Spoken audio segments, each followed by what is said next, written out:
This is PJNET.TV, and this is my perspective and comments. In this video segment of My Perspective and Comments, we cover politics, society here and abroad, and the events of the day that are shaping our nation. PJNET.TV, My Perspective and Comment, coming to you with a worldview, one nation under God. Welcome to My Perspective and Comments. And again, folks, we're going to talk about what's been going on here in our nation over these last months, going on a year. COVID-19, Wuhan virus, the China virus, COVID-19. And what do we have to say about COVID and where we are right now in this country? Well, Johnson & Johnson looks to be, probably next week, we should see this company, Johnson & Johnson, coming on board with their vaccine for our nation right now. FDA is already given, so far is giving thumbs up, and it could even be today, Friday, that they've given their blessing for this emergency vaccine from Johnson & Johnson. So probably next week we'll start seeing those getting shipped out. And again, as I've mentioned before, regarding Johnson & Johnson, this is a one-shot vaccine. You don't need a second shot. So that's different than what we saw from Pfizer. And so we'll see. It definitely looks like next week we'll see Johnson & Johnson coming on board. The infection rates in the nation are trending in the right direction. So we're starting to see the reports of these infections, and people are starting to feel optimistic, and more and more we're starting to see people not just optimistic, but saying we want to get our country and we want to get back to normal, and we're hearing more and more of that. And folks, I'll tell you right now, I am getting sick and tired of Dr. Fauci and what's coming out of his mouth, and very troubling. And one day it's one thing, the next day it's another thing. Early on it was we didn't need masks, we shouldn't be wearing masks, and then a week later, everybody's got to wear masks. Well, the latest in Fauci's revelation, he was asked about grandparents being able to get, once they get their vaccines, and will they be able to get back to normal with their families and grandkids? And Fauci, well, no, they're still going to have to continue distancing, masks, and no, we really can't recommend that. And people have to start thinking, really start thinking for yourself. Then why do we have vaccines if we still are going to stay locked down? And if we had a media that would push back on some of this liberal crap that we keep hearing on a daily basis, and start really asking questions, and then the follow-up question to say, wait a minute, we're not fools. And that's what we seem to be getting from many of these politicians, and Fauci seems to fit right in that. Why have a vaccine? What a vaccine's supposed to do but to get you to herd immunity so you can get back to normal. That's why President Trump had Operation Warp Speed, to get vaccines out as quickly as possible, breaking all kinds of records so that we could get to the point where we could get our nation back to normal where we don't have to wear masks. And Fauci has already said, well, we may be wearing masks into 2022. So, this guy, Fauci, should have been booted out of there a long time ago, like the last year in the summertime, late spring, summertime. And maybe we would be a lot further along as a nation, and we wouldn't be all masked up and hiding away from each other. But again, that statement just goes to show, does he think all Americans are stupid? That, we're going to get vaccines, but we still have to hide away from each other. Why bother? Why bother spend billions of dollars on vaccines? Hey, let's just let it rip and, let nature take its course. No, what they tried to do is to come up with these vaccines so that we could get back to normal as soon as possible. And Fauci's saying just the opposite. So, there's more and more people that are calling for him to go. He's got to go. I mean, this is ridiculous. I mean, there are other physicians out there that can lead this nation. But Fauci, I've lost confidence. I mean, I know the game he's playing. And as I've said before, is it medical science or is it political science? And Fauci seems to be more a political animal, and in what he's been saying, and the flip-flops and the double talk, and the 1 week it's this, and then wait a minute, let's backtrack. No, we don't want to do this. So again, I guess you can tell in hearing my voice, my frustration with Fauci.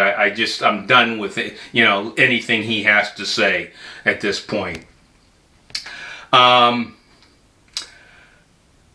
The other area that we're starting to see is that you heard the frustration in my voice, but there are a lot of people right now, businesses, that have said enough is enough. And in fact, I'm saying, great, good for you, here, that we're starting to see in California, I believe it was in LA area, some 600 restaurant owners have said, we're opening our business. This is enough. I mean, we've been, in California, they've been locked down with this severe wearing masks in the house, outside the house, outdoors. Everybody's got to wear masks. They've been doing this for almost a year. And what is at bottom? Still locked down. So, people are starting to realize, wait a minute, we're all locked down and masked up. And you go to Florida, and DeSantis has basically opened up the state and removed the masks. Kim Reynolds there in Iowa, she's opened up her state, and no masks.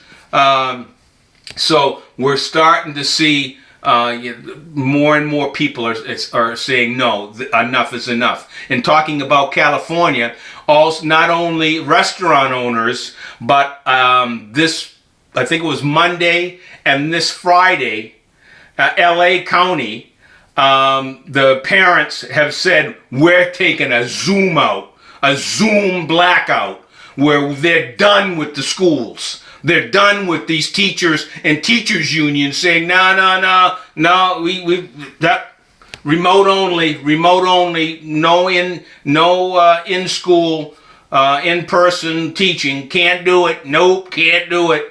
And parents have said, this is crazy, enough. And they're doing a widespread there in LA County, a Zoom blackout.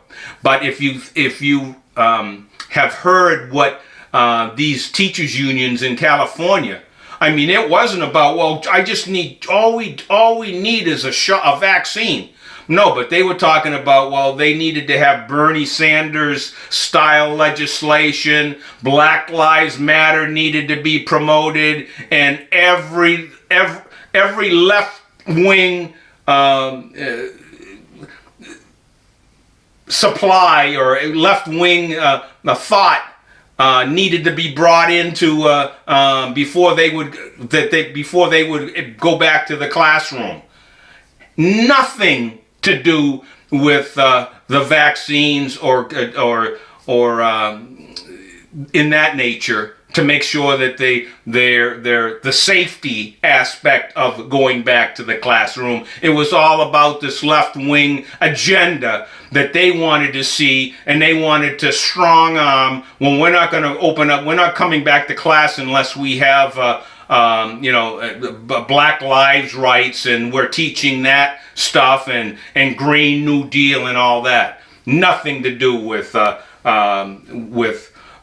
getting vaccines and opening up their classroom. So you see the agenda. Now, it's not only in California, but they're the spotlights there, and their agendas, and a lot of other states. Chicago's another one where the teachers unions are basically putting the brakes on. No, we don't want to come back. Governor Lightfoot wants them back, but the teachers unions are backing their teachers and even giving pushback to Mayor Lightfoot. So a lot of this, all politics and with an agenda. And we know the biggest agenda of most of these left-wing states were 4 months ago, President Trump was in office. So no, we can't open up anything. We can't open up our businesses. No, we want to stay safe. And now that we have asterisk President Biden is in office. Well, yeah, we need to get back to school, and we need to get back to normal. Totally different talking points now. So, but we are seeing people are starting to say, no, we're not going to do this anymore. We want to get back to normal life, and the masks have to come off, and that's the next thing. And we talked about this on PJNET.tv here on My Perspective. We talked about that early on. I had mentioned to you and warned regarding that we may have to fight to get our freedoms back. And that's exactly where we're at right now. These politicians want to hold on to power, and they don't want to relinquish it. And talking about holding on to power, Andrew Cuomo, the almighty Cuomo, is in hot water some more. I guess there's allegations of sexual harassment, and it seems to be credible. That's documented 4 years ago, and then lately another incident that's taken place.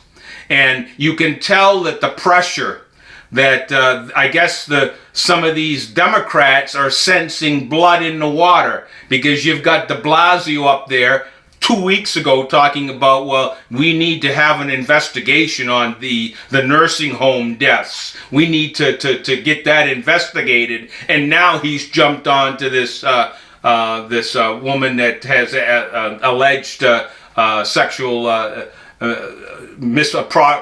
proprieties from Andrew Cuomo there at the State House. So de Blasio's on there talking about we need to get an investigation regarding that too.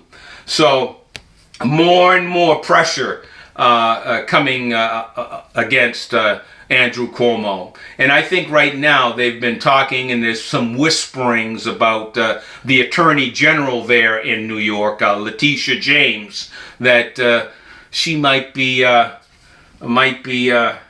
giving Andy okay, enough's enough, bye, and she might be looking to take that governorship if Andy gets the heave-ho, which he very well could, with just the nursing home deaths alone and the cover-up that appears to have taken place would be enough for the residents and his own party saying, no, Andy, we need to call it here. and bring somebody else on. So we'll see how that plays out, but the pressure has been coming on against Andrew Cuomo. I'd like to have us quickly, and I mentioned and we talked about this last week, but I just want to touch on it again regarding Rush Limbaugh and the how his voice over 30 plus years over the airwaves, and it just I enjoyed stood here on PJNET.TV this past Monday, listening to Casper Stockham from Colorado, and shared what influences that Rush had on him, and the voice that was Rush Limbaugh. And I'd like to just go over a few more things in talking about Rush. You know, he was a trailblazer, and some of the people that we hear on TV or on the radio right now can all, and that's what we've heard from everyone that I've heard. Said that, Rush, if it wasn't for Rush Limbaugh, we wouldn't be where we are today. And this industry, conservative messages and conservative radio would not be here if it was not for Rush. But I just want to, I've been listening off and on to Rush, and we're seeing so many things that have crept into our society, and Rush was right at the forefront in pushing back against that. He used humor in many situations there, where he would you would hear a saying from Rush, and you might get a chuckle. He was one of the first that I recall where you would get into the montages, the video, or for Rush, the audio montage, where you would have the media, they're all singing from the same book.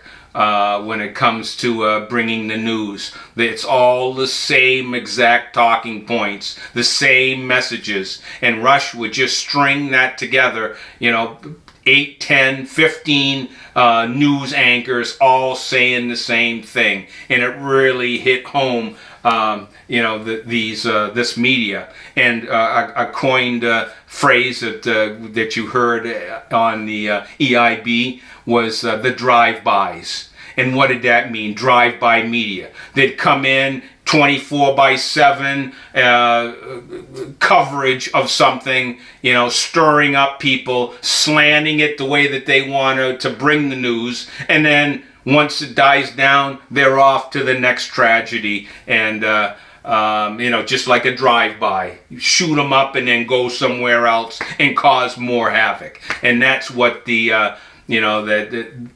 what he was saying regarding these media outlets. I know he was, some of the cultural things that we saw that Rush would deal with, and early on it was the women's rights, and how many traditional families, mothers that would stay home and take care of their children, raise their children, and to keep a home, that was discouraged, and that was put down by many in the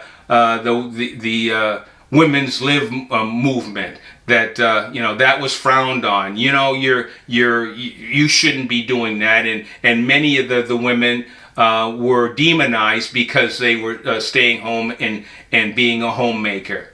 And Rush had this saying, feminazis, where the radicals, that radical element that somehow you were less of a person if you cared for your family and raised your children and were a stay-at-home mom. He dealt with the life issue. and he was a strong advocate in pushing against this the pro-death the pro-death movement and the Roe v. Wade and at that time, Rush was a voice against that and a pushback and to bring the truth out about the murder that's taking place on our children. So he was definitely a forefront. I mean, he would make fun as to try and get to get a message. I know I used to get a chuckle about if you know Jesse Jackson and Al Sharpton. I mean, he used to call them the Justice Brothers, and he'd have a whole a spiel here, a skit regarding their advocacy. And what he was saying is as Jesse Jackson and Al Sharpton were, they would come up against businesses, and if you don't move a bill or give us so much money for this, then we're going to come against you. And they were great for that. And if you know Al Sharpton, he's been stirring up racial trouble and just a racial hustler. Just causing division, but looking to cash in if it had anything to do with a corporation or a company. And those two were one of the first ones that would move in a cancel culture, where they would go, if you don't agree with what we want you to do, then you're going to pay the price. And that's the attitude that we're seeing right now in this nation, in this cancel culture. Is you're gonna say what we want you to say. You're gonna believe what we want you to believe, and if you don't, we're gonna cancel you. We're gonna destroy you. And that's what we've been seeing taking place as of late in this cancel culture. And we're seeing now a lot of this oppression being put into legislation. But Rush was in the forefront in pushing back against the cultural rot that we're seeing here in our nation.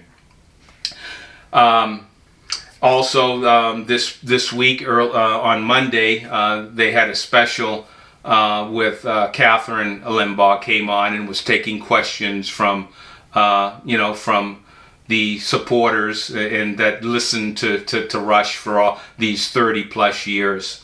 And one of the things I want to touch on that Casper did on Monday was that Rush had a way, and I agree wholeheartedly with Casper when he talked about he was saying things that I would say, yeah, that's right. That's how I feel. That's what I'm thinking. And so many millions upon millions of people had that same mindset that, yeah, Rush is saying what we've been thinking about for all these years.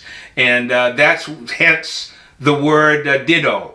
And now, these many 30 plus years, it's mega ditto. And again, as I mentioned last week, he will be missed. But it looks like that the EIB, Rush Limbaugh programs may be going on for some time. And that is a testament of his message. It wasn't just off Rush Limbaugh's head, but he looked at the founding of our nation, what our nation was founding on: freedom, and that America is great. And that pushed against what we're hearing right now in this nation, that somehow America's bad, we're evil, we're an oppressive nation, and it has to be torn down. And that's what we're seeing right now taking place by the far left and many in Congress right now. So Rush was in the forefront in bringing that conservative message and freedom for America, that we are exceptional, that we have blessed many around the world for our for the way that the God has blessed this nation. And we are able to bless other nations because we are a giving people. We do have freedoms. We do have free enterprise where we can be the envy of the world and to be able to generate businesses. We can generate wealth for individuals, and you're not limited. You're not limited by your skin color. You're not limited by your gender. You're not limited by maybe a physical problem. If you have a desire to make it in America, you can. And Rush was that freedom of America, and that you can do anything. We live in the greatest nation in this world, and we have a free nation that allows the little person, the person that is maybe at the bottom of the rung, but with hard work and with an idea, energy, and ingenuity, you can make it to be a CEO. And we saw, and Rush would highlight the people that had made it, made a success, start from nothing and be a CEO of a major corporation. And that was the message that Rush brought these 30 plus years, is that this is the greatest nation in the world, and God has blessed this nation. And he will be missed.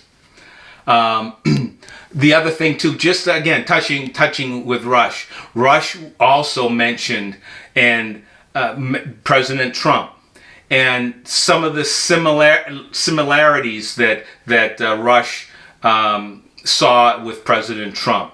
And early on, when that you heard Rush would be talking about the only thing that can turn the Trump voters, those that have been following Trump, that are behind Trump, the only thing that can take that away is President Trump himself. And Rush came to that conclusion from his own life, from the EIB network and the millions upon millions of listeners to Rush, because there were attempts to take down Rush. But it wasn't the media, the drive-by media couldn't remove Rush's listeners. There was a bond there between Rush and his listeners, and Rush saw the same type of synergy between President Trump and those that were behind and have been with President Trump all this time. And if you really think about it right now, I was just thinking about this now. Everywhere I'm driving in New York, I'm still seeing the Trump signs up, the Trump signs and the flags waving. And I wouldn't be a bit surprised if I'm seeing the same flags up in 2024. And talking about that, I'd like to switch now to President Trump. He's going to be first speech coming up here at CPAC.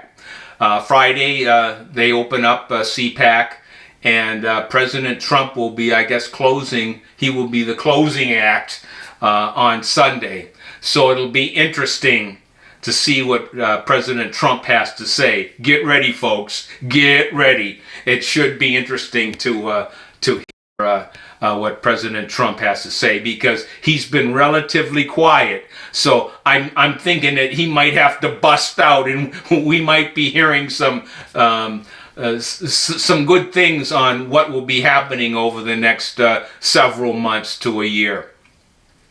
I'd like to talk a bit about the Equality Act that passed out of the House. And again, not good. And this is basically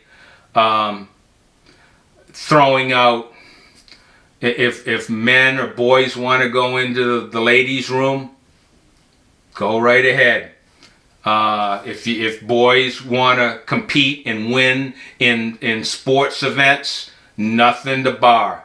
But where this this legislation is moving is putting it into law, where you're going to be forced. And it's not just in everyday society, but the churches are going to have to, there's going to be some penalties there.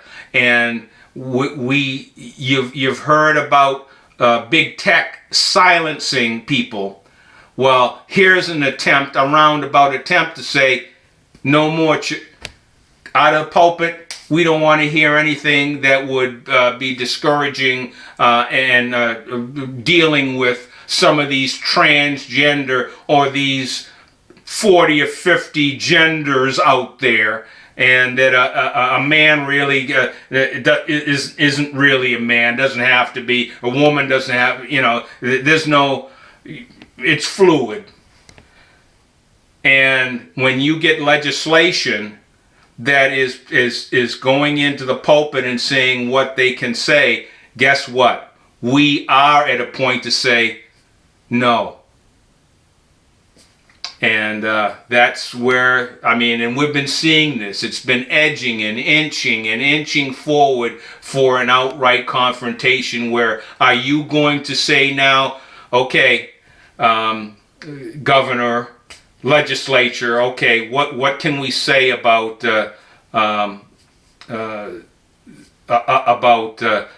gender? And if it's at gender, maybe it's for salvation. Well, there's a lot of ways to get to heaven, so you can't just there's many ways. So they're moving to telling you you're going to preach what we tell you to preach and how it's going to be preached. Now this is moving that way, and they've been moving one step at a time, incrementally. But they have been moving towards that to totalitarianism, where it's the full boot on anyone that's Christian, and we're seeing that more and more. Keep in prayer, folks, that the Lord will shine the light. And I think right now the politicians and those that are in office continue to pray that they have leadership and a backbone regarding this, because supposedly the Republicans have in the past some senators, and we're seeing, and that's the other problem, we're seeing a shift. Fewer and fewer so-called Republicans are stepping up, and you kind of wonder, man, are these Republicans or are they actually Democrats? And the jury's still out on that. And I think that's where we are right now, is that, and we see that with President Trump and the party. We see a Mitch McConnell wing, Liz Cheney, the Never Trumpers kind of coalescing. And Mitch McConnell is really, I feel he's done just what he can do without being called out fully for undermining what President Trump has tried to accomplish. So we need to get, that's the other thing, is to pray for leaders, true leaders that will move our nation forward and push back and fight against this legislation that is anti-God, anti-family, and will destroy our nation if we don't push back and stand up and say, no, we're not. Telling us that we have to pray a certain way, or no, don't pray at all. That's what the enemy, that's right from this pit of hell, to shut, we see cancel culture and shutting speech down. Well, that's what the enemy wants to do. The enemy wants to shut the church down. And one of the ways we see the legislation that's being taken place. We've seen it all summer in that to shut the church up. And we need to pray fervently and to stand up and say no. And in light with that Equality Act, I want to talk about someone, and I've mentioned this senator before, and I just want to give kudos and say, hear, hear. This is the kind of senator that I'd like to see more of. I don't agree with him in everything, but I'll tell you, he's stood tall, and he's been pushing back against this craziness. And right now we have one of Joe Biden's pick for assistant secretary. He's on he's in the nomination right now, and they're having hearings regarding whether or not they're going to put him into assistant secretary for HHS, Health and Human Services, and that is he. I want to emphasize this. He, his name is Rachel Levine, and Rand Paul had some questions, some concerns, and in his questioning of Rachel Levine. And I want us to take a look at what Rand Paul had to say. And again, folks, I give kudos to Rand. He's been rock solid here over the last couple months in pushing back on this craziness and this insanity and this evil. And Rand Paul had some good things and some good questions and statements to say. So here, check this out. Rand Paul.